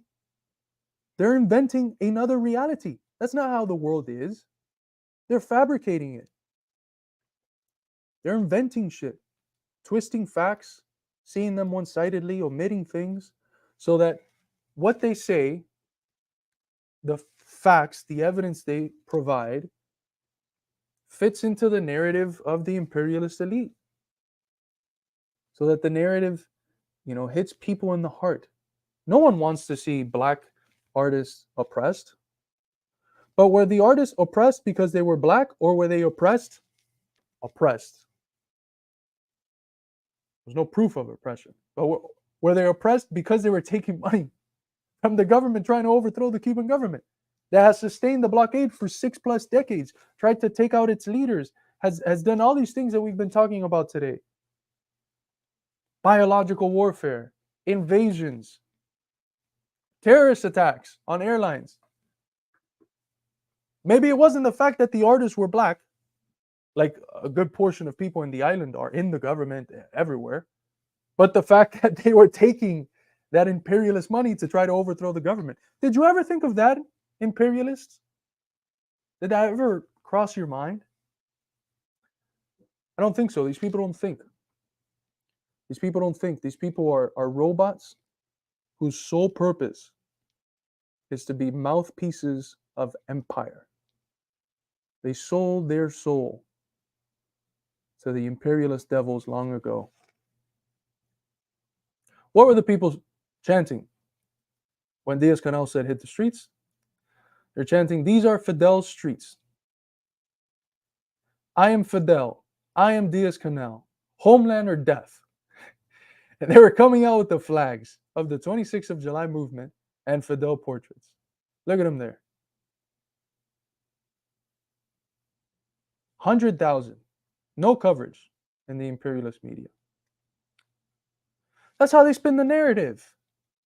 They bloat out of proportion the few people that protest against the government, which is really, if it's against the government, it's a form of false consciousness. They're protesting the condition that imperialism created. They omit any discussion about the blockade.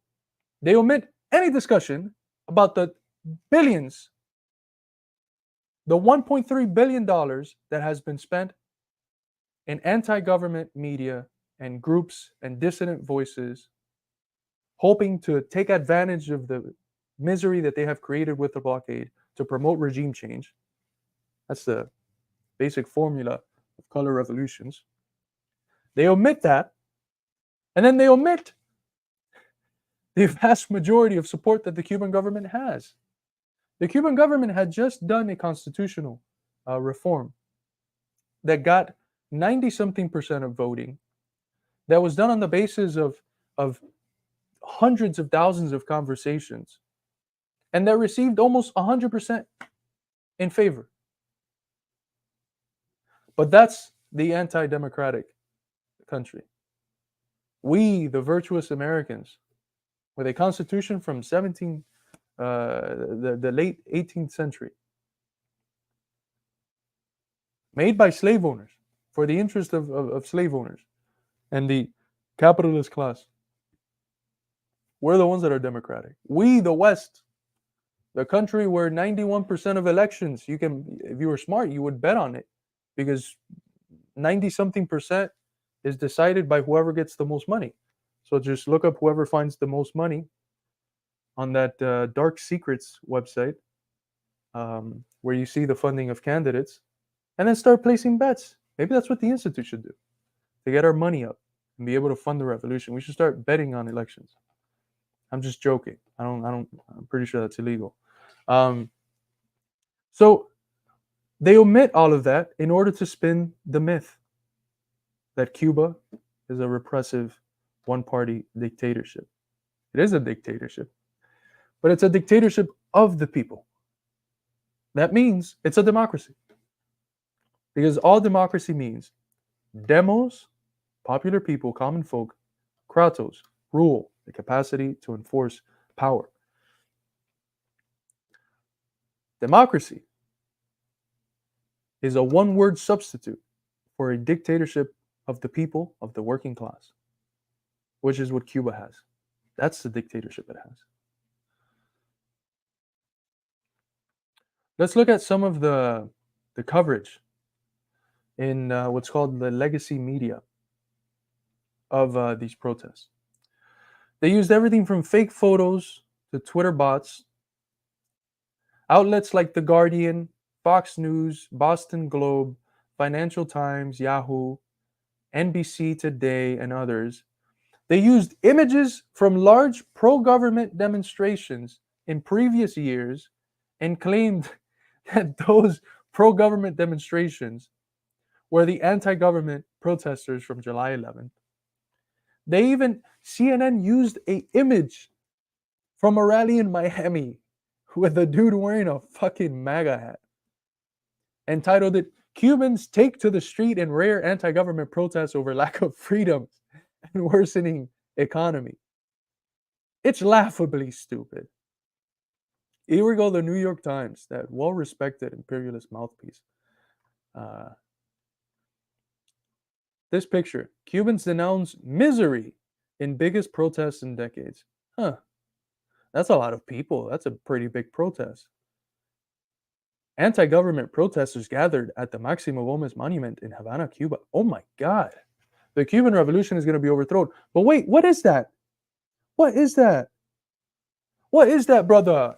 Is that the 26th of July movement flag? You mean the flag of the fucking revolution? These people are insane. They're so lazy. They're so disrespectful to your intelligence that they use a picture of a pro-government rally with visible symbols of the Cuban Revolution. And they tell you, look at the protesters. 2 flags right here.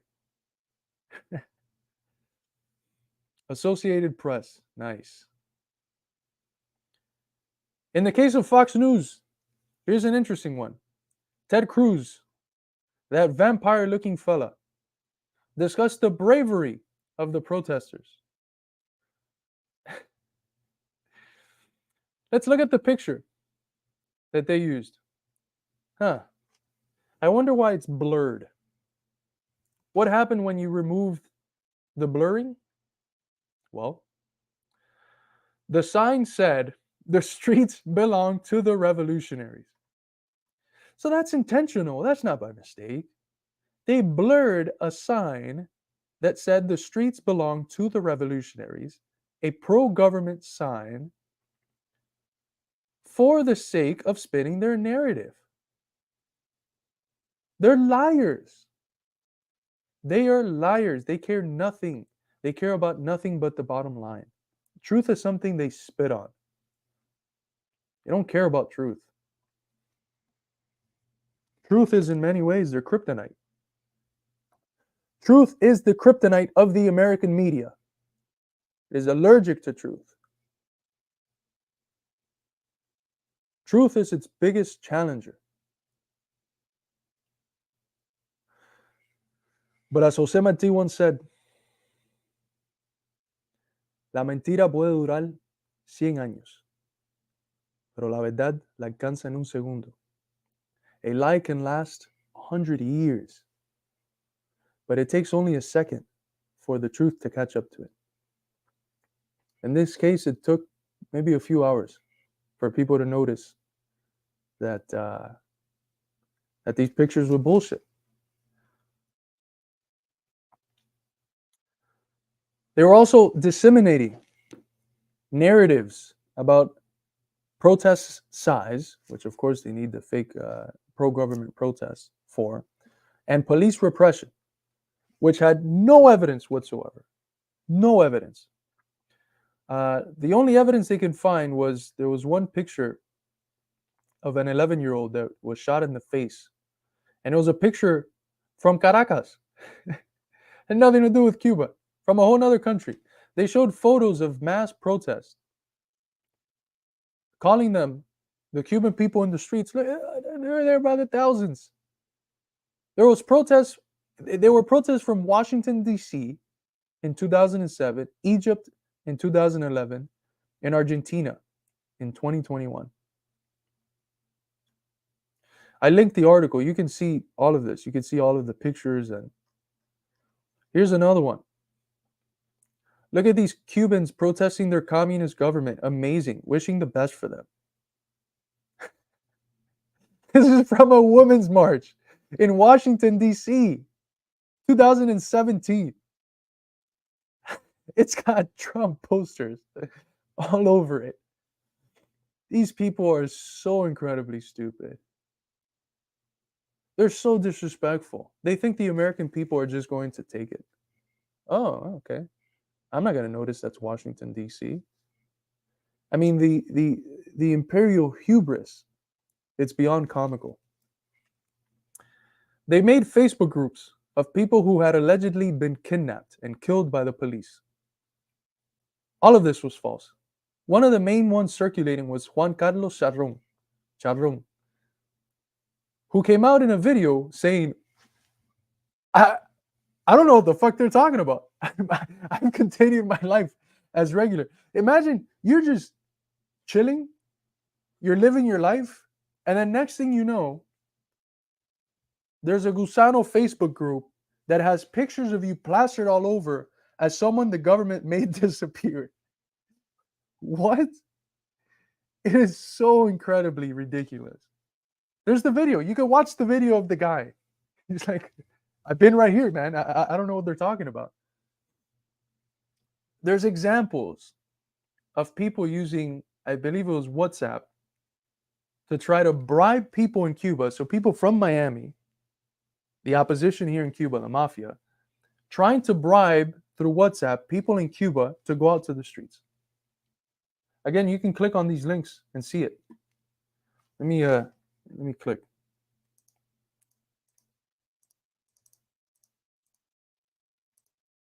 Let's see if I can pull that up for you guys.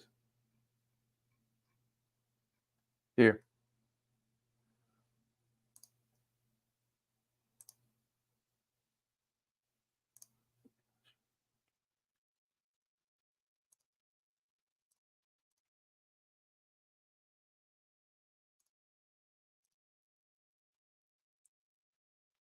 Here are the text messages.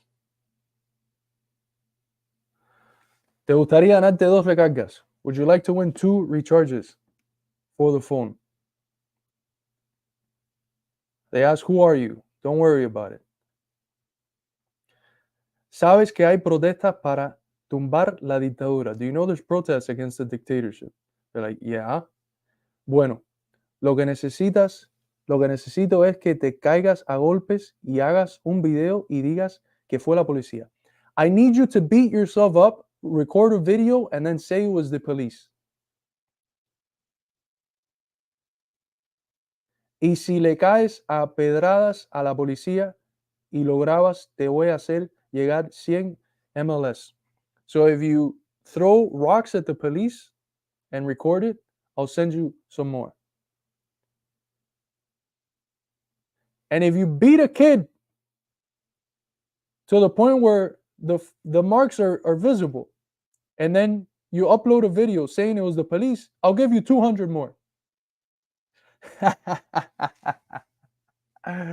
Ah! Look at it right there for those that speak Spanish. WhatsApp conversation. These people are just, they're just so ridiculous. They're so ridiculous. They said that the Communist Party in Camagüey lost power to the people, that they kidnapped the first secretary of the province's Communist Party. The guy did an interview the same day. Everything was going according to normal. You got to pull up that meme from that one show where the guy's like, it was fake. We made it all up. That's literally what all of their propaganda is. It's baseless bullshit.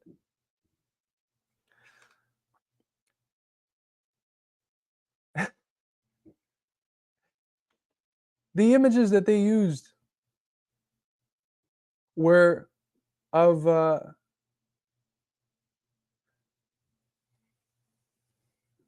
people somewhere else. The guy was able to affirm his presence to just do a regular interview and show that he wasn't kidnapped. They said Raul Castro fled the country on plane. They used this picture. The dictatorship fell. Look at the Castros fleeing. Raul Castro's leaving Venezuela. This was a picture from 2015 for the third summit of Latin American and Caribbean states in Costa Rica. I mean, what ends up happening is that it works because the vast majority of people don't have the time to disprove this. And because the algorithmic boost with the bots and everything that ends up going trending when they disseminate these lies, the debunking of them doesn't get the same boost. And it happens to us all the time. I mean, there's videos of Eddie on TikTok. As soon as the Nord Stream pipeline was blown up by the US, by the Biden regime, and the greatest act of economic terrorism in human history, there's videos of Eddie, as we did in the Institute, disproving it, showing how it wasn't fucking Russia.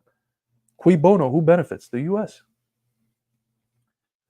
But the accounts that perpetuated the lies and never retracted them, those got millions and millions of views.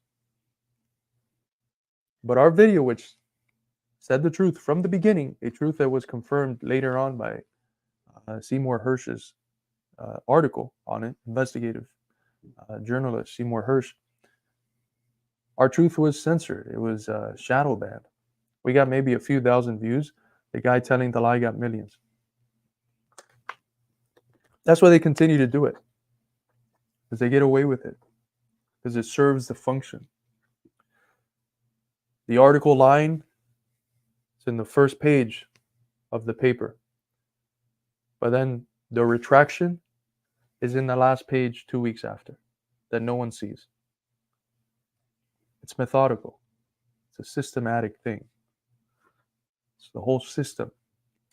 Whole purpose is to lie to you, to keep you misinformed, to keep you ignorant. They shared the what was called at the time the Bay of Tweets bot campaign with thousands and thousands of freshly made Twitter accounts retweeting these lies and fake pictures with the hashtag SOS Cuba. What happened? What happens when you retweet something enough and with a hashtag? You make it trending. And if the first few 1,000 retweets are bots that are removed a day or two after, it doesn't matter. It made it trending. And so when it starts trending, real people see it. So something that's bot inflated ends up turning into something that now people are actually seeing it. They can remove the bots after. They did it after a few days, but they served their purpose. They served their purpose. They got millions of people to buy into their lies,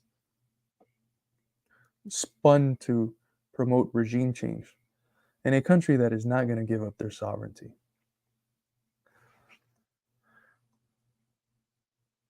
So this wasn't the first time it was done. It was reported by Ben Norton the year before, a couple of years before that, in 2019, the coup that the U.S. government did in Bolivia.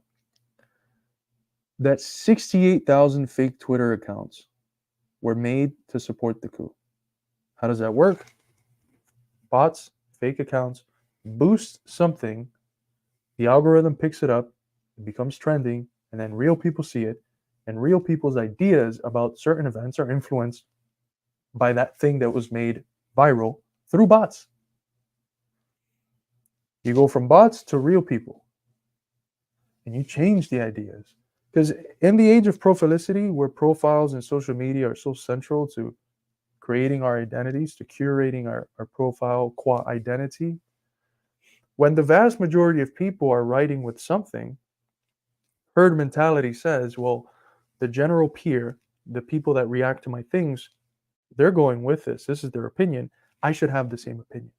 We shape our opinions on affairs in accordance with the reaction from that general peer.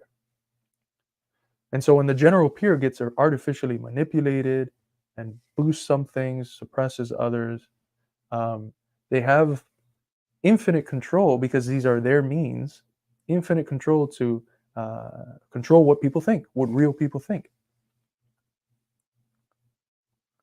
It's unmatched, the level of control that they can exert.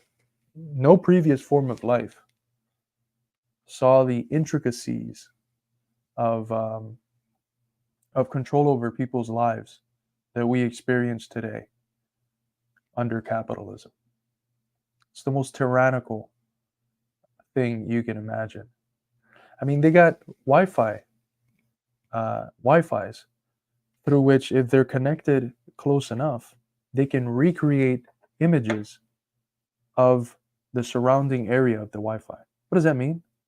They don't need to come to your house and place a little camera. If you got a Wi-Fi router, they can see you. They can recreate the image on the basis of the data that's produced by that Wi-Fi. They can use artificial intelligence to recreate an image that can see through walls.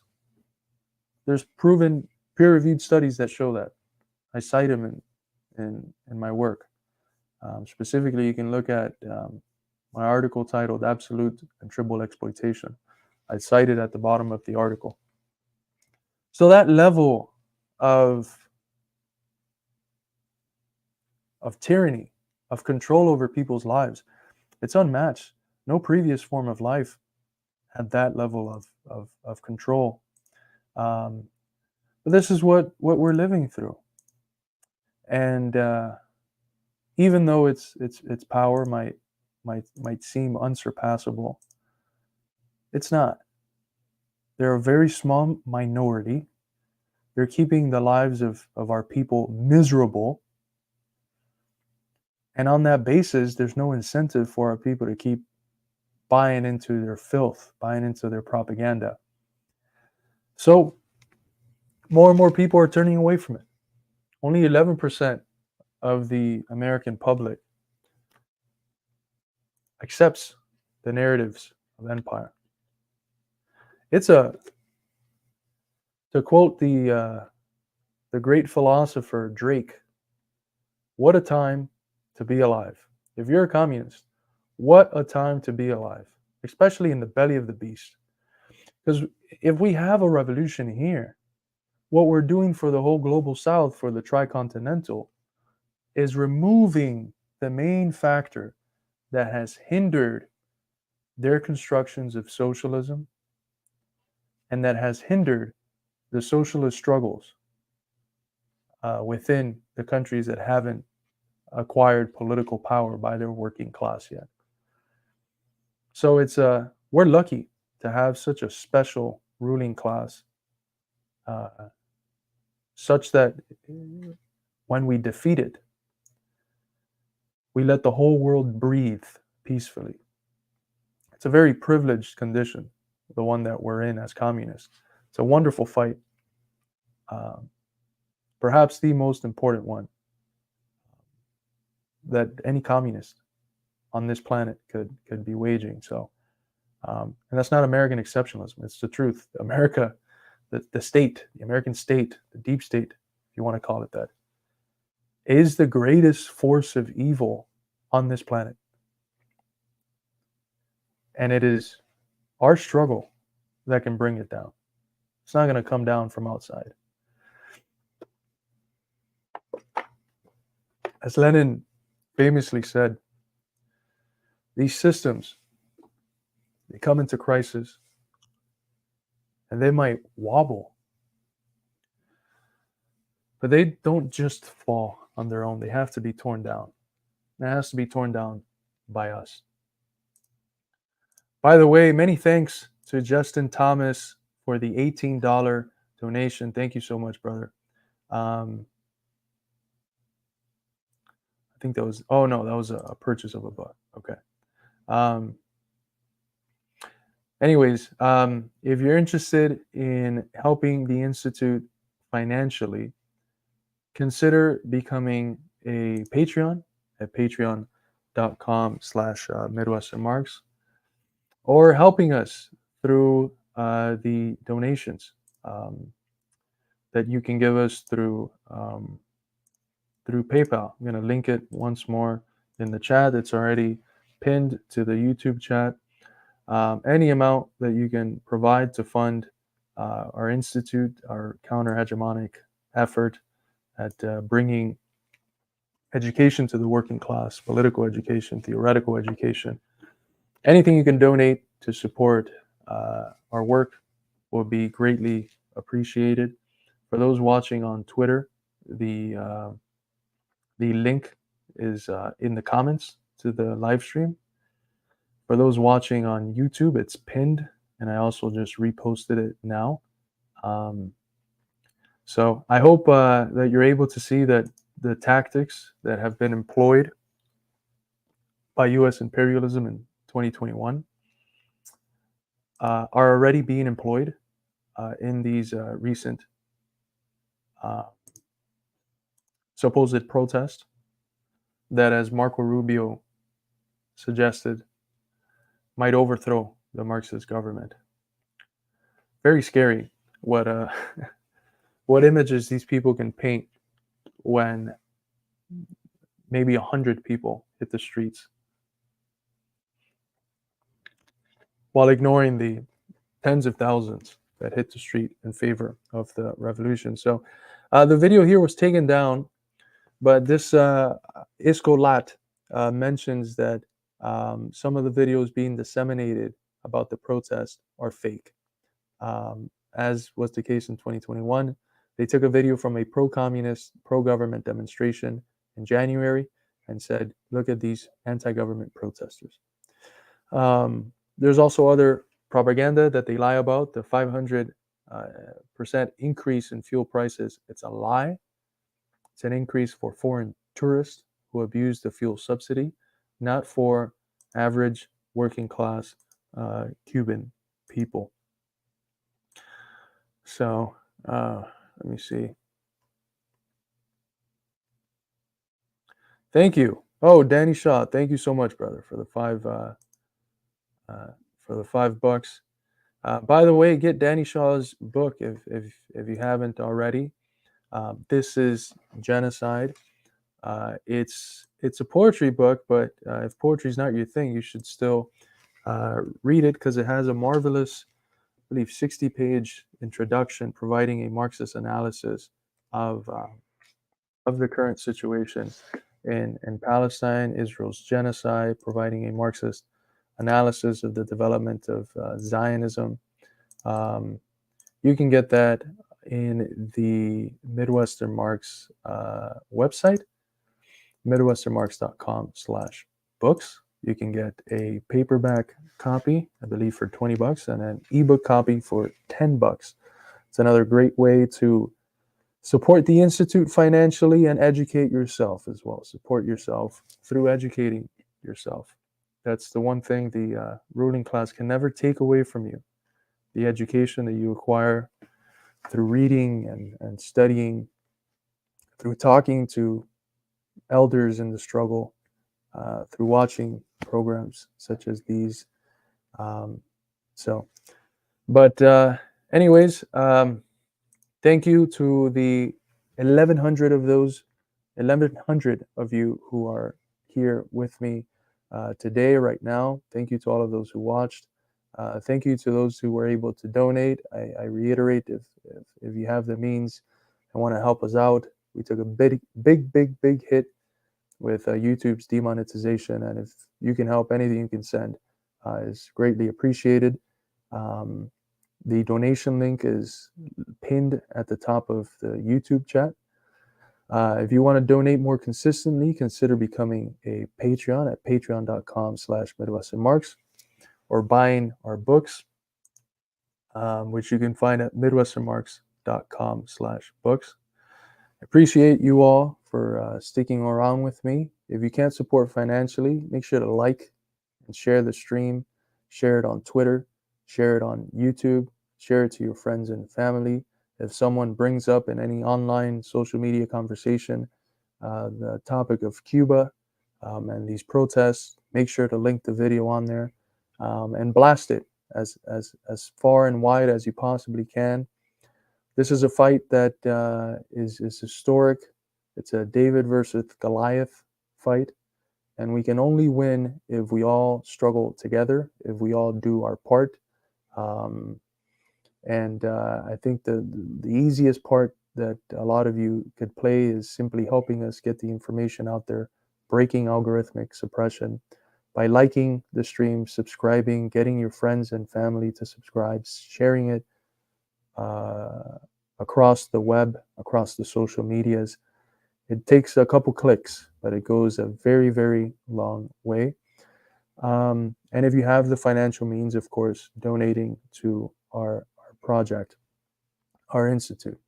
So without further ado, we can wrap this up. We'll go out as we always come in, and as we've been coming in recently, with our brand new rendition of the glorious Internationale of the working class, to the tune of a very American folksy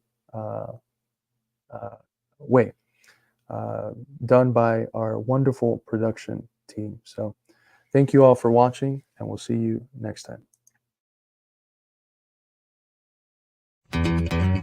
Stand up, all victims of oppression, for the tyrants fear your might. Don't cling so hard to your possessions, for you have nothing if you have no right.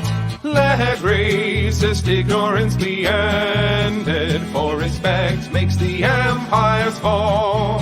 Freedom is merely privilege extended, unless enjoyed by one and all. So come, brothers and sisters, for the struggle carries on. The International unites the world in song. So comrades, come rally, for this is the time and place. The international ideal unites the human race. Let no one build walls to divide us, walls of hatred nor walls of stone. Come greet the dawn and stand beside us. We'll live together or we'll die alone. In our world poisoned by exploitation, those who have taken, now they must give. And end the vanity of nations, we've but one earth on which to live. So come, brothers and sisters, for the struggle carries on. The International unites the world in the song. So comrades, come rally, for this is the time and place. The international ideal unites the human race. And so begins the final drama, in the streets and in the fields. We stand unbowed before their armor, we defy their guns and shields. When we fight, provoked by their aggression, let us be inspired by life